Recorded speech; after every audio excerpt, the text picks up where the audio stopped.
Okay, it's great to see everyone here on our first Zoom Shir for our Parshat Hashavua series. And I just hope everyone is well and safe during this challenging time for us all, even though the shul physical plant, the shul building is closed, but our operations, our services, our programs are up and running and going strong. And so it's a pleasure to be able to draw strength from our tradition and connect to the mitzvah of learning Torah together via technology. So in this week's Parsha, we have Parshat, it's actually a double Parsha of Vayakel Pekudei, and also we have the special portion of HaChodesh Hazel Lachem. And the Parsha begins, Vayakel Moshe et kol adat b'nei Yisrael v'yomer alehem, Ela hadvar asher tziva Hashem la'asot otam. Moshe gathers together the people of Israel, and he has something important to teach them. And Rashi says that this occurred on the day after Yom Kippur, when Moshe comes down from the mountain. Moshe came down from the mountain with the second Luchot and a message of forgiveness for the Jewish people that they'd been forgiven for the golden calf. And he teaches them about the mitzvah of Shabbat. Pasuk says, Sheshet Yamim Te'asam Lacha, for 6 days they should do work, and on the seventh day should be a holy day, Shabbat Shabbaton, a day of rest. So just one thing interesting about the mitzvah of Shabbat is that it's not that the Torah ever commands the Jewish people just rest on the seventh day, but the mitzvah is always taught in the context of the first 6 days. First it says, work for 6 days, Sheshet Yamim Te'asem Lacha.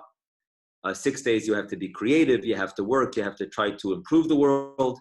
And then on the seventh day, you rest from being creative, you accept the world for the way it is. And of course, you have the mitzvah of Shabbat. Similarly, Rav Soloveitchik points out that the very first mitzvah that was given to mankind was not that they shouldn't eat from the Eitz Hadat Tov Hara, from the tree of knowledge of good and evil. Rather, the first mitzvah is Mikol Eitz Hagan Tochal, that they were given the permission and almost obligation, mandate, to be able to enjoy the pleasures of the other trees of the garden. So the first mitzvah that was given to Adam and Chava in Gan Eden was actually to enjoy the other trees of the garden and don't eat from the Eitz Hadat Tov Hara, from the tree of knowledge. In a somewhat similar fashion, the Torah doesn't just come out and say, don't do work on Shabbat, but rather 6 days of the week, you're permitted to work, and actually you have an obligation to try to improve the world and be creative. And then on the seventh day, again, you appreciate the world for the way it is, and you keep the mitzvah of Shabbat. Why does Moshe gather the Jewish people and teach them right over here about the mitzvah of Shabbat?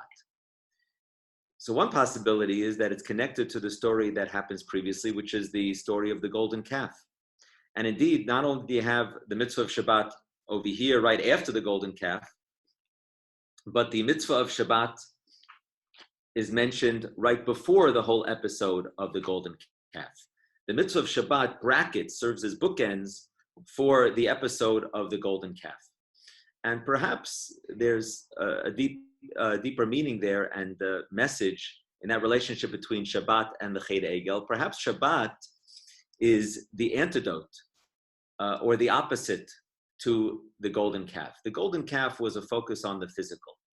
According to some commentaries, it was built to be a physical manifestation of God, and therefore kind of downright avodah zarah, idolatry. According to many interpretations, it wasn't intended to be a physical manifestation of God, but rather a physical representation of Moshe, right? Because they were very reliant on Moshe, who took them out of Egypt. Moshe was now up on Har Sinai for 40 days, and they didn't realize, what had happened to him and whether he was coming back.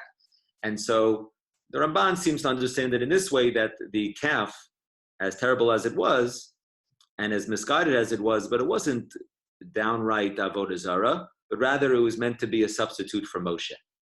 However you understand it, whether it's a physical representation of God or a physical representation of Moshe, it was a focus on the physical. But the Jewish people felt that they needed a physical conduit through which to connect to God. And certainly the material of gold, the material possessions played a central role in the fashioning of the golden calf. And what Shabbat comes along and teaches us is that it's really not about the physical world, and it's not only about what is visible, but Shabbat reminds us about those things that are invisible and that are not physical, but rather spiritual. You have the values of tradition, the spiritual connection with God and with Torah. And Shabbat also connects us with those things that are not just physical, like family and community and tradition.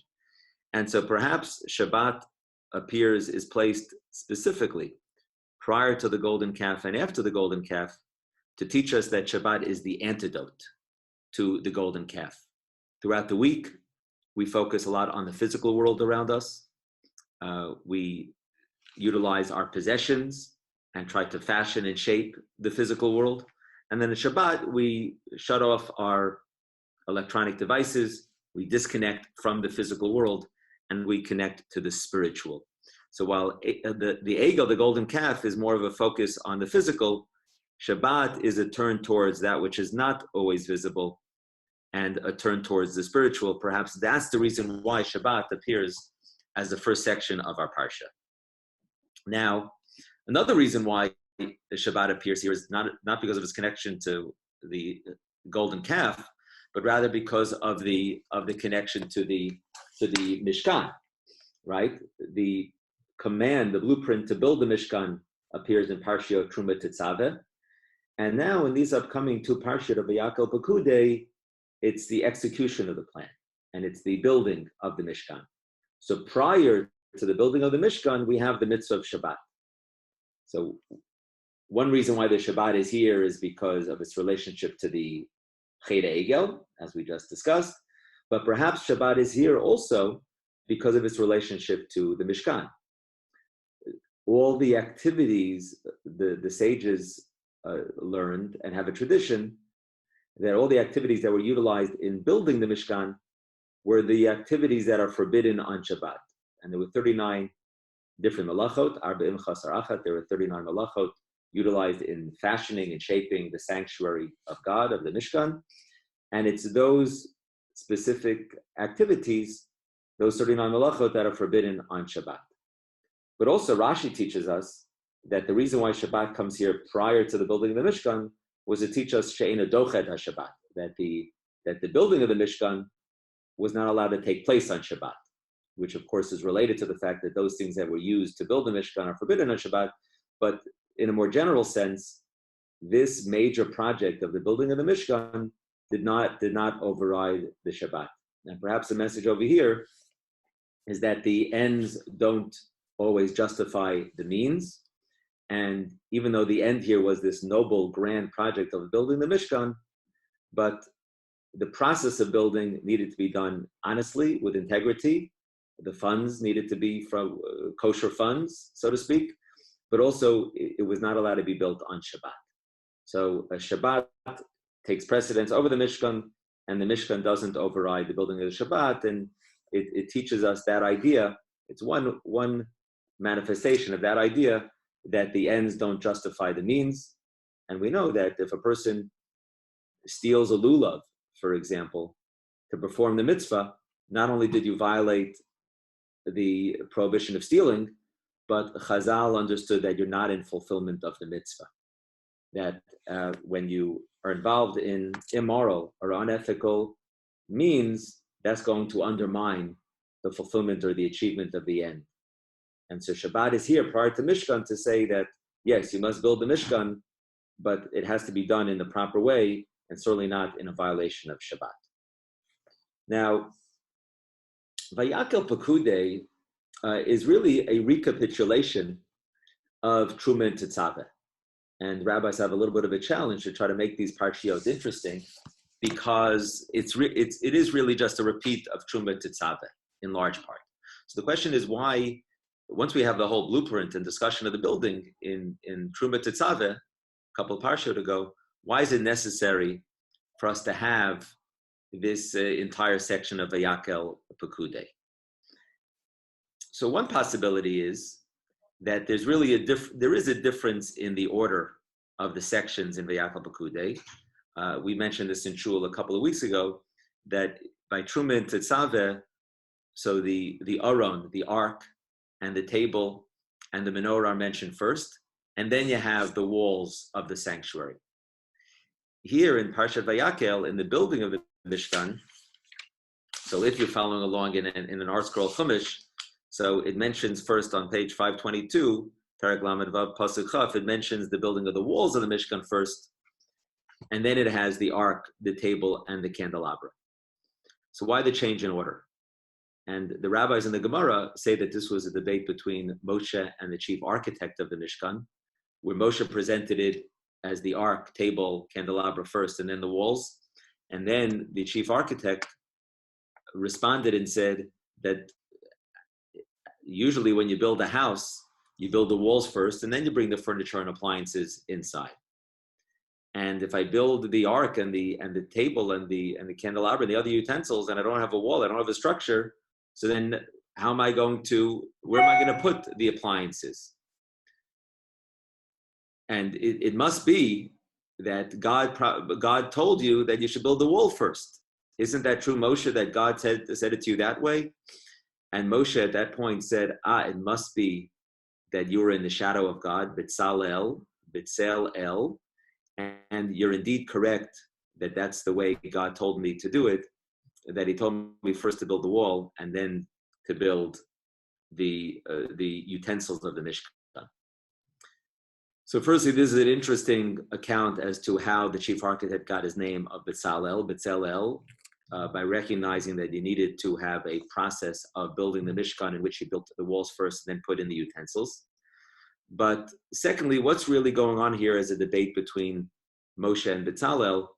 Perhaps Moshe was focusing on the ultimate purpose of the Mishkan. And we know that when you begin a project, you have to think about the end goal. And once you have an end goal, what are the steps that you need to take to reach that goal? This is one of Stephen Covey's principles, which is that you should begin with the end in mind. And so Moshe felt that it was necessary to speak about the purpose or the holiest items of the Mishkan. So he mentions the Aron, because the Aron is the place upon which Hashem communicates with Moshe and Bnei Israel. And the Aron, of course, is the repository of the Luchot and of the Sefer Torah. You had the first broken Luchot in the Aron, you had the second intact Luchot in the Aron, and then there was a Sefer Torah as well that was either in the Aron or on a shelf right attached to the Aron. So the Aron is the holiest item in the Mishkan. It's found in the Holy of Holies. And you might say that that's the ultimate purpose of the Mishkan, which is to attain achievement in Torah and closeness with Hashem. And so Moshe, in presenting the Mishkan to Bnei Israel, he said, you have to remember the purpose. This is our goal in terms of all of our activities and the mitzvahs that we're doing and the activities that we're doing as a community. Right? We have to remember our ultimate goal, and that's to connect with Hashem, and that's to develop a closeness with Torah. And of course, we become better people and we impact the world. So Moshe was focusing on purpose. And B'Tsalel said, I understand the purpose, Moshe, but you need to have a community, you need to have an infrastructure in which the Torah can flourish. And perhaps the walls of the Mishkan represents that infrastructure and that community that one needs to have. And once you have that infrastructure and you have that community setting, so that's when a person can thrive in Torah and in mitzvos and in character. So perhaps that's why the Torah reviews the section in part to teach us that there's a different order of how it's built, and it was actually built differently than the way Moshe presented it. Moshe presented in one way, B'Tsalel presented in a different way. Ultimately, Moshe agreed with B'Tsalel and said, it must be that you're in the shadow of God to have realized that. Another possibility as to why this section is repeated and why it goes through the whole building of the Mishkan was to teach Bnei Israel a very important lesson. That yes, they committed a sin with the golden calf, but the covenant is eternal and they still have a relationship with HaKadosh Baruch Hu. And it was necessary to go through all the different details of the building to say that there's still the relationship, and the project that was mentioned and was commanded prior to the Egel is still a viable project, and it's still something that Hashem wants to do, which is to dwell His presence among the Jewish people, even after the Chet Egel. And so Vayakal Pekudei represent these parshiot of a second chance, of a restoration of the relationship between Hashem and Bnei Israel, even though they had fallen drastically and radically with the golden calf. But look, you have all the details, you have all the mitzvot of the Mishkan that still apply, and the project and the relationship continues. A third idea is, in terms of why is it necessary to recapitulate here in Vayakal Pekudei. Again, one idea is because really B'Tzal presents a different order. The second possibility is to teach us that the Jewish people were forgiven, and it teaches all of us that even if we part at first and things don't go our way, but HaKadosh Baruch Hu and the world gives us, HaKadosh Baruch Hu gives us a second chance. We try our best to learn from our experiences, our mistakes, and grow from them. So here, Vayakal Pekudei is post the sin of the golden calf, but there's a restoration of the relationship, and the Jewish people are forgiven. They have the second luchot, and they are able to build the Mishkan. But perhaps the third idea is that it's teaching us the value of action. That you could have ideas, you could have a vision, you could have strategy sessions, but ultimately it comes down to getting the job done. And you need to have both. You need to have a vision and a strategy, and have a game plan, but also you have to be willing to spring into action and get things done. But you can't have one without the other. One mitzvah that highlights this is tefillin, where you have the tefillin shel yad and you have the tefillin shel rosh, and you're not supposed to interrupt when putting on those two. Right? When a man puts on tefillin, he says a bracha on the yad, says a bracha on the rosh, and you're not supposed to interrupt between the two. And the reason is because there has to be a relationship always between action and thought. Your actions should be thought through in advance, and when you have ideas and you come to a conclusion as to what's important, then you have to put it into action. And so the two elements of the tefillin highlight that integration and synthesis between thought and action, and perhaps that's why the Parshiot publish all these additional psukim to teach us about the building the Mishkan, because it wasn't just enough to talk about the planning, but now in our Parsha it says the word vayas, that they actually went ahead and got the job done, because your great thoughts have to be implemented and channeled into action. I once heard from the Lubavitcher Rebbe that greater than 1,000 ideas is one action. And that's an important message for all of us during these trying times, which is that everyone has all different types of ideas about how to help out other community members and what are the things that we should be doing. But it's a great level that a person could reach to say, okay, I'm going to take action. I'm going to volunteer to help make a phone call or deliver food. And I'm going to sign up for that WhatsApp group for the Chesed Volunteers of Beth Jacob, or another volunteer group, because I understand that it's not just about vision and ideas and philosophy, but we're a religion of action as well. Okay. Now, in the building of the Mishkan, so we have the building of the walls, as I said, comes first. All right, so we spoke about the mitzvah of Shabbos, why it appears here. We spoke, generally speaking, about why this whole parsha of Parshiot of Vayakal Pekudei is necessary, and we gave 3 ideas. Now I wanted to talk about the walls of the Mishkan. The pasuk in Perek Lamed Vav, pasuk Chaf.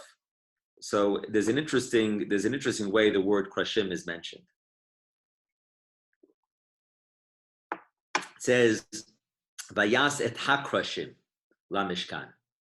Now, with regards to most of the other items of the Mishkan, it says "V'yasu et aron."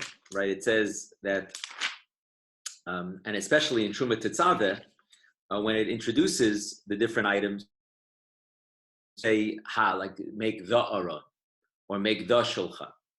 In this case, by the krashim, Rashi points this out in Parshat Truma, but it's also here in Parshat Vayakel, is that it says you should build the planks of the Mishkan. And Rashi, I believe the Rashi appears in Parshat Truma, says that these planks were not just regular lumber that was purchased from Anawalt lumber from the lumber yard. But these were planks of wood that were specially designated for the purpose of building the Mishkan. And Rashi teaches us in Truma that it was Yaakov. It was Yaakov who planted these trees in Mitzrayim, and he told the Jewish people that there's going to be a time that you're going to come out of Egypt and you're going to build a Mishkan, and you're going to use these trees for the building of the Mishkan. Where did Yaakov get these trees from? So the Medrash says that this is why when Yaakov was going down to Mitzrayim, he stops in Beersheba. In Parshat Vayigash, it says that he went to Beersheba and he offered sacrifices and prayers over there. The Medrash says, why did he specifically make a pit stop and a stop for gas or make sacrifices in Beersheba? So Rashi says because it was to gather up the Eshel, the trees that Avram had planted in Beersheba. The pasuk says, "Vayita Eshel biBeersheba," and so Yaakov, on his way down to Mitzrayim, went and gathered those trees that Avram had planted in Beersheba. What did Avram do with those trees? What was the purpose of those trees? So Rashi tells us in Parshat Vayera that Eshel stands for Achila, Shatia, and Lina, eating, drinking, and lodging. And so Avraham provided hospitality to all the travelers and to his family and friends and to travelers in that orchard of trees. So what an amazing odyssey of the wood of the Mishkan, that the wood that was used for the walls of the Mishkan wasn't just any wood, but rather it was specially designated for that purpose. And it was wood that was designated years earlier by Yaakov, that Yaakov had planted in Mitzrayim. And Yaakov had received that wood, had gathered that wood from Beersheba, where it was originally planted by Abraham. What an amazing odyssey of the wood. And it teaches us, I think, at least two lessons. The first lesson is that what we do today is not in a vacuum, but rather is part of a link that goes back generations. And when a person observes Shabbat and keeping kosher and mezuzah and all the different mitzvot, you're observing a mitzvah that has been observed by generations of Jews going all the way back to Sinai. And that's something very, very powerful, that we have a tradition that we're a link in. And so we have a responsibility to receive that tradition, preserve it, follow it, and transmit it to the next generation. And with the building of the Mishkan as well, it wasn't just built with any wood, but rather there was a Masorah, right? The wood was from Yaakov, which was all the way back from Avraham. With regards to the building of the Mishkan and our modern day Mishkan of the Beit HaKnesset, it's based upon tradition that goes back generations, which is very empowering, very exciting, and really puts upon us a responsibility. And the second idea is that if the Krashim are from Yaakov, which really represent hope, right? Because Yaakov coming down to Mitzrayim said there's going to be a time that we're going to be coming out of here. So the trees, the Mishkan is a source of hope for the Jewish people, that even when we go through trying times of uncertainty, such as today, that we're filled with hope and optimism and belief in Hashem, because ultimately that belief in Hashem, it's Hashem who's going to protect us and carry us through. So the wood of the Mishkan represents hope, but also the wood of the Mishkan and of the Shul represents hospitality, right? Because Avram provided hospitality with that wood in Beersheba. And that's a message for all of us, that building the Mishkan and building our Beit Knesset and Batei Medrash, it should always be pulsating with the hospitality of Avraham. The wood of the Mishkan, figuratively speaking, the wood of our Mishkan, right, takes us all the way back to Avram, and that's what animates everything we do, which is chesed and hachnasat orchim and hospitality and kindness. The shul is not just a center for tefillah between us and Hashem, but it's also a center of bein adam lechavero, taking us all the way back to Avram. It's pulsating with the hospitality of Avram. That Eshel goes to Yaakov, to the Mishkan, to the modern day Mishkan. Now, with the building of the Mishkan, so by Revi of Vayakel, Perek Lamed Vav Pasuk Zayin, something remarkable about the building of the Mishkan. So this was a major fundraising building campaign where the donations were excessive. Moshe had to tell the Jewish people that you've given enough, stop giving. This is every fundraiser or every rabbi or every head of school's dream, that we're going to have to tell people to stop giving because we have too many donations. I don't know if that's going to ever happen here at Beth Jacob. Who knows? Maybe it will. But that's what happened with the building of the Mishkan. It says, "Vayomer el Moshe perek lamed vav pasuk hey, Vayomer el Moshe le'mor marbim ha'am la'avi," that the nation is bringing an excessive amount, more than what's necessary. So Moshe sent out a message to the camp saying, "Stop giving." Vayikolei ha'am mehavi, and the nation stops giving. V'hamalacha hayta dayam l'chol hamalacha la'asota tavahuter. So I wanted to just focus on that pasuk, which is quite interesting, where it says that after Moshe Rabbeinu told the Jewish people to stop giving, it says that all the work for the Mishkan was sufficient, was dayam, l'chol hamalacha la'asota tavahuter, and it was extra.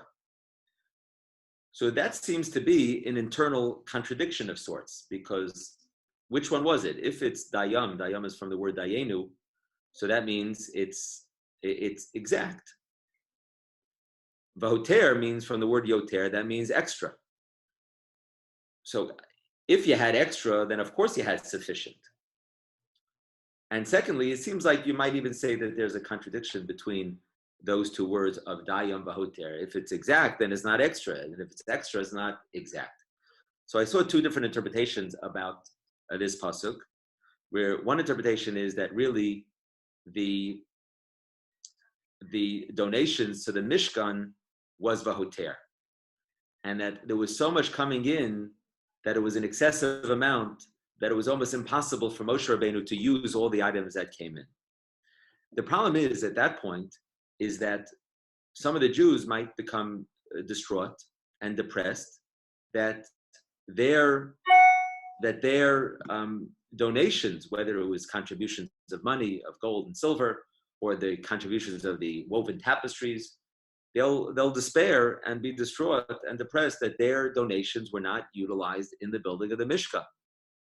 And so one interpretation here is that really the donations were excessive, but dayam, it was presented to the Jewish people as if it was really crucial and necessary for everyone's contribution.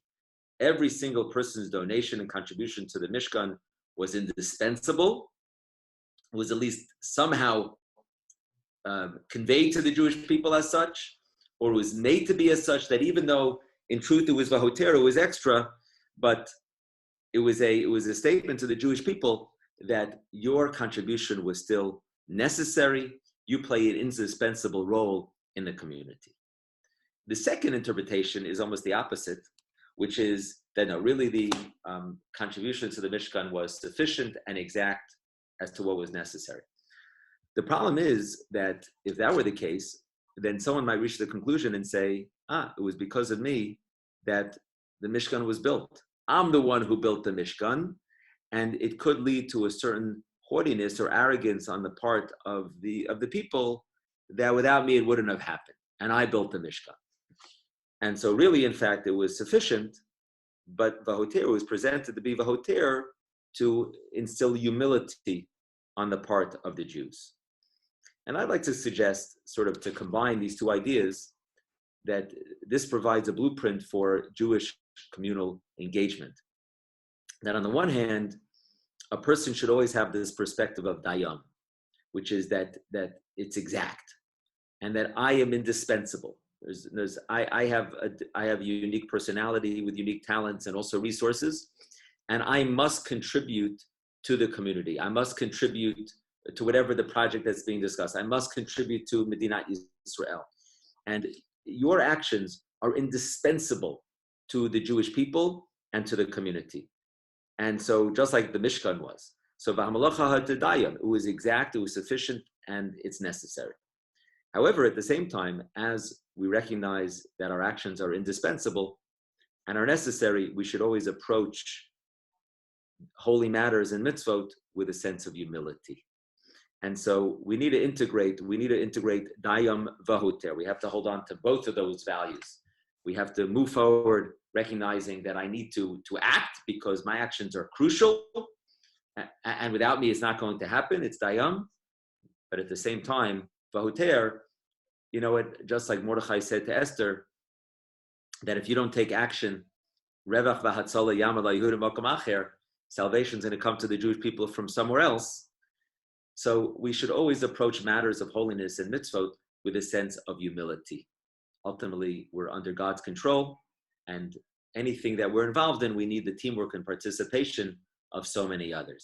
So with the building of the Mishkan and with everything we're involved in, it should always be with that synthesis and that those two qualities of dayam vahoter.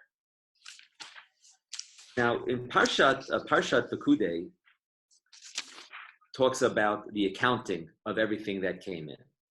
So in addition to the building of the Mishkan, because there was an incredible amount of funds, of gold, silver, copper, and all different types of materials that were coming in, so there needed to be an accounting of the items that came in. And so that's the beginning of Parshat Pekudei, where it says, Eila Pekudei HaMishkan, Mishkan HaEdut Asher Pukad Al Pi Moshe.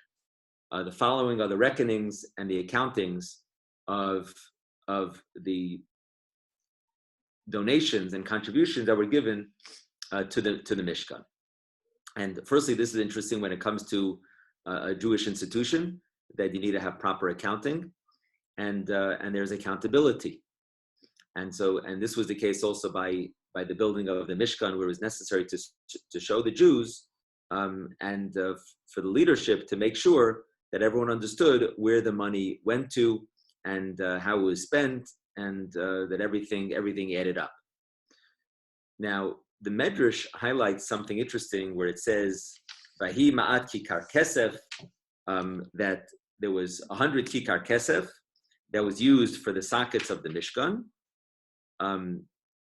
There were 100 sockets of the Mishkan, and then there was an additional amount of money.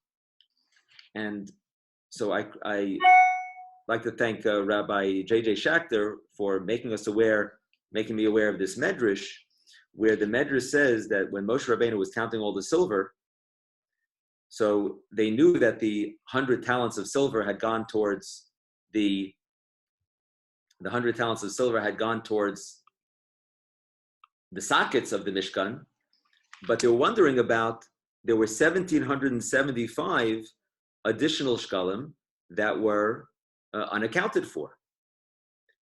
And people started asking questions, and they were wondering that if he just needed the 100 talents of silver, which I believe is like 100,000 shkalim,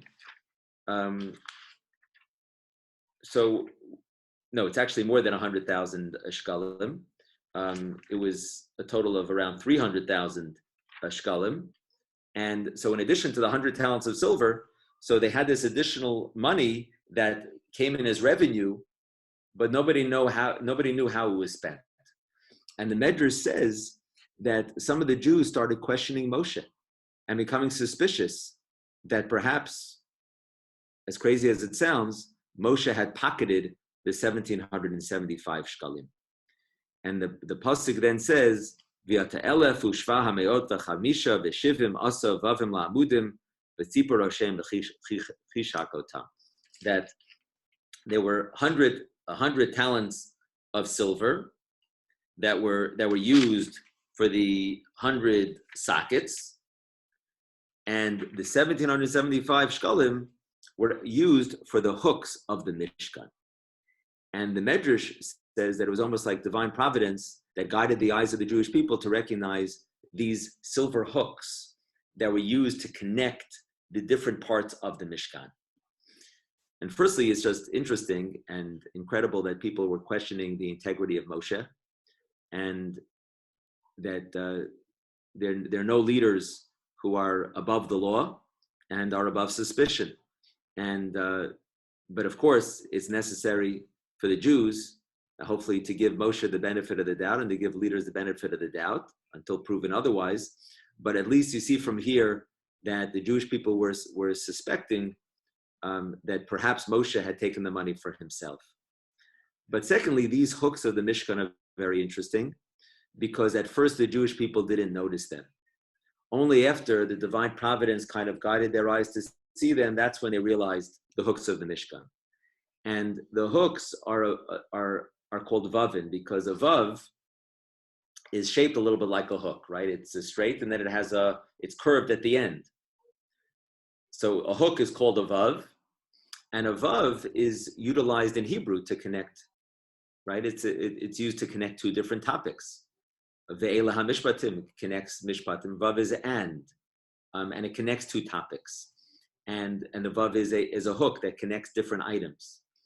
And perhaps this is signifying the idea that in our lives there are different things that hook us and connect us together, and we don't realize it. These are the hidden hooks that connect all of us together as members of Am Yisrael. And sometimes we overlook these hooks and these connections that we have with one another and these blessings that we have, but we have to always remember to appreciate the vavim that connect all of us. The Jewish people almost forgot about the vavim, but really the 1,775 shkalim went towards the vavim that connected the Mishkan together. And it's a message for all of us to always appreciate the different things that connect us to our families, our connections that we have to our community, the connection that we have with Hashem, and the connection we have with the state of Israel, the connection we have with the entire world. On the one hand, we're a part as a nation from the world, but we're also a part of the world. We share this planet with other people. And so those hooks are crucial. We sometimes forget about them and focusing just on ourselves, but those hooks are crucial in us understanding our place in the world, that we have, and we're blessed with all these hooks and with all these connections to others. After Cain murders Hevel, so Cain was forced to wander, and there was a sign that was placed on Cain's forehead. And what was the sign? So the Medrash says that there was a vav that was placed on his forehead. Why a vav? Because when Cain murders Hevel, he thought it was just about himself, and he committed a terrible crime of murdering his brother. So he was focused just on himself in an extreme fashion. He didn't understand the lesson of the vav, that it's not just you, but it's you and someone else. And we have to be there for one another. And we have connections in all these different concentric circles that are part of who we are and part of the blessings that we have. And so that's why Cain needed to have that vav on his forehead to teach him that lesson, to teach all of us that lesson, that we're really all interconnected. Those are the Parshat of Yakel and Pekudei, and I wanted to just touch upon the Parsha of HaChodesh Hazeh Lachem. This week is Parshat HaChodesh. So in addition to the double Parsha of Yakel Pekudei, we read from Parshat Bo. And in Parshat Bo, we receive the very first mitzvah that's given to the Jewish people of HaChodesh Hazeh Lachem Rosh Chadashim. And then immediately after that, the Jewish people are told to take a lamb on the 10th day, hold on to the lamb for 4 days, at which time they were supposed to slaughter it. This required great courage on the part of the Jewish people to sacrifice the lamb, which was considered the deity of the Egyptians. And especially with their slave mentality, as slaves for many, many years, this was very, very difficult for the Jewish people to do. But what they do is they go ahead and they take the lamb on the 10th. It was supposed to be a safeguarding until the 14th day of the month, at which time they splashed the blood on the doorposts. Why was it necessary, though, for the Jewish people to hold on to the animal for 4 days? Because why take it on the 10th and only slaughter it on the 14th? One possibility is because this is like all sacrifices, which had to be free of blemishes. And the standard protocol when it came to sacrifices is that you had to check the animal for 4 days to make sure that it was free of any blemishes. And that's why the Jewish people had to take it for 4 days and then offer it on the 14th. But the other possibility is perhaps that the need for the Jewish people to take it for 4 days was because for so many years they'd been treated not just as second-class citizens, but almost like animals by the Egyptians. And because the Egyptians perceived them as animals, that's why when the midwives were saving the babies, and they say to Paro that the Jewish people are like chayot, and that's why they give birth so quickly, because they're like ki chayotena, because they're like animals, and that's why Paro and the Egyptians believed that claim of the midwives, because this is the way they perceived the Jewish people, like animals. And after being treated for so long in that way, it was inevitable that the Jewish people themselves started to perceive of themselves as inferior human beings. And so part of the process of Yetziat Mitzrayim and what's happening in Parshat Bo is not just that we're punishing the Egyptians with the plagues. And it's not only that it's a way to free the Jewish people, but they needed to restore the dignity of the Jewish people. They needed to take this people that had been beaten, enslaved, persecuted, and to get them to raise up a level and to recognize that they're now going to be a free people with a relationship with God, who has a noble people of nobility, who are like princes. And this is the logic of some of the details of the Paschal lamb of this karban, right? Right, one law is that it had to be eaten grilled. Another law is that you needed reservations. A third law is that you're not allowed to break a bone of the karban Pesach. And the Sefer HaChinuch says that all these laws connect to the fact that the purpose of the karban Pesach was to restore the dignity of the Jew, to remind us that we're a special people, we're a noble people. In case you ever forgot it, that you have to remember that. And so that's why you have to eat the karban grilled, because the Sefer HaChinuch says, because grilled was the most elegant way to have food. And number two, that's why you're not allowed to break any bones of the karban, because it's the custom of peasants, of poor, to eat every shred of meat and to even break the bones. But an aristocratic, dignified person doesn't break the bones while they're eating the karban or any meal. And thirdly, that's why you need reservations, because when you have a fancy party and a royal affair, royal dinner, so you need to have reservations. You need to have RSVPs, and that's why if a person does an RSVP for the karban Pesach, so that disqualifies. You're disqualified. You need to have RSVPs to fulfill the mitzvah of the karban Pesach. So what I'd like to suggest, based on that Sefer HaChinuch, where he explains the laws in that way, I'd like to suggest maybe that's why the Jewish people have to hold on to the animal for 4 days. That they were told to take the animal and not just do it in hiding, in private, in the basement, but take it and publicize it and advertise it and be proud of it. Be proud of it because you're the Jewish people and you have a relationship with Hashem. And so that's why they were told to take the animal for 4 days to restore the dignity of the Jew, to remind him who he or she is, what our goal is, our mission, and that we have a special covenant with HaKadosh Baruch Hu. The story is told about the rabbi who was invited to the royal banquet, the royal English banquet, and he first responded. The rabbi responded that I cannot attend the banquet because I eat kosher. They said, we'll serve kosher food. He said, I need also kosher dishes. They said, we'll provide kosher dishes. So it came time. Prince Charles was there, Duke of Edinburgh, other royal officials were there. And after the first course, the lights went off and on. And the man turned to his neighbor and said, why are they going off and on? And he said, because you have to now change seats. So he said, oh my gosh, because his dishes, he had special dishes that had a sticker under them to show that they were kosher. But now he has to change seats. What is he going to do? So he picks up his dishes and he goes to another place. And then it happens again where the lights go off and on. And again, he picks up the dishes and goes to another place. And another Jew who happened to be there said, what are you doing, Rabbi?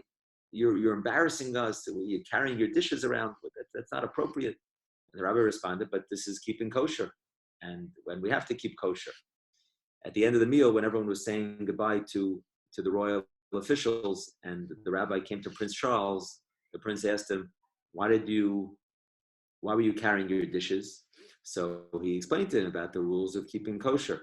And the prince said, "Oh, I didn't know that in addition to keeping kosher, you have to have kosher dishes. Can you explain to me more?" And when the other Jew came by and he saw that the prince had befriended the rabbi and they had this whole conversation. So this other Jew who had originally said to the rabbi, "Don't carry around your dishes," he said to Prince Charles, he said, "I'm Jewish too." And Prince Charles said, "So where are your dishes?" And so this is a reminder to all of us, the where are your dishes, to be proud of our dishes, to be proud of our keeping kosher, to be proud of our traditions. And that's certainly one lesson of the book of Shemot, which is the Jewish people go in the book of Shemot. We finished Shemot this week. We go from exile to redemption. The redemption is only complete with the building of the Mishkan, because that's when we have the renewed presence of Hashem among the people of Israel. And the story is not just a story of us being freed, but it's a story of the restoration of our dignity. It's a story of receiving forgiveness for the golden calf, because there are second chances. And it's and Vayakel, Pekude, and Bo has this common theme of restoration, of forgiveness, and a renewal of our dignity. And every single person, every one of us, should be always proud of our mitzvah, of our tradition that we have the privilege to observe. We should never be embarrassed about saying a bracha or doing a mitzvah, because this is our lifeblood. And if we do it and we follow the mitzvah, even when difficult, and we're proud of it, then that's how we're going to earn the respect of all others, including the non-Jews, when we keep the mitzvah and follow our principles, even when difficult, under all circumstances. And as a final note, if we continue to draw strength from tradition and continue to pray to Hashem and think about being reflective and introspective, we're going to get through this difficult time as well and emerge even stronger. Shavua Tov, and thank you so much for learning together.